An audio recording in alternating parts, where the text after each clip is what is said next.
দেখছি পাড়ার সব পর্যার ছেলে পুড়েরা এই বুঝে এসে সব লন্ড ভন্ড করে দিয়ে চলে গেল। এই বুঝি সব আমার লাউ শসাগুলো ছিঁড়ে নিয়ে চলে গেল। এই বুঝি সবাই লঙ্কা হয়েছে, কচি কচি লঙ্কা সব মনে ছিঁড়ে নিয়ে চলে গেল।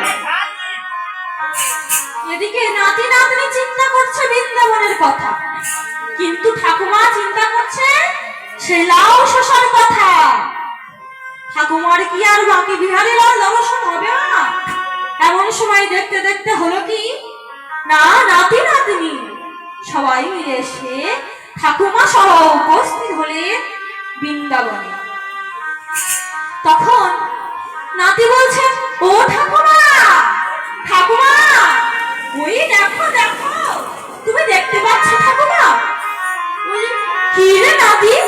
আহা দেখো দেখো ঠাকুমা কি সুন্দর, আহা মদন মোহন দাঁড়ায় আছে,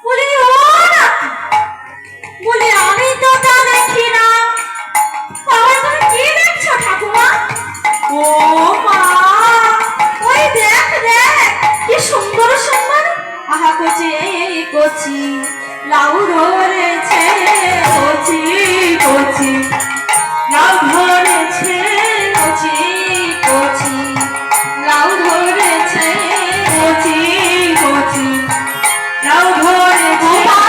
ওই দেখ দেখ, ডান দিকে একটা বড় লাউ আর বাঁ দিকে একটা ছোট লাউ, আহা কচি কচি, লাউ ধরেছে কচি কচি, লাউ ধরেছে।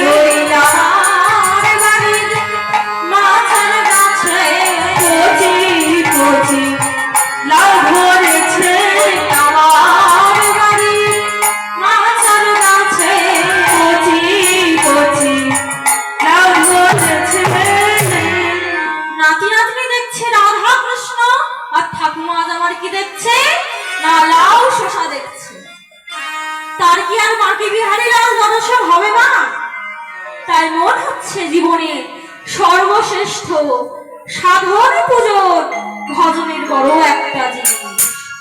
তাই চলুন সবাই মিলে আমরা দুটি বাহু তুলে একসাথে রাধা রাধা রাম গাইতে গাইতে বৃন্দাবনে যাব।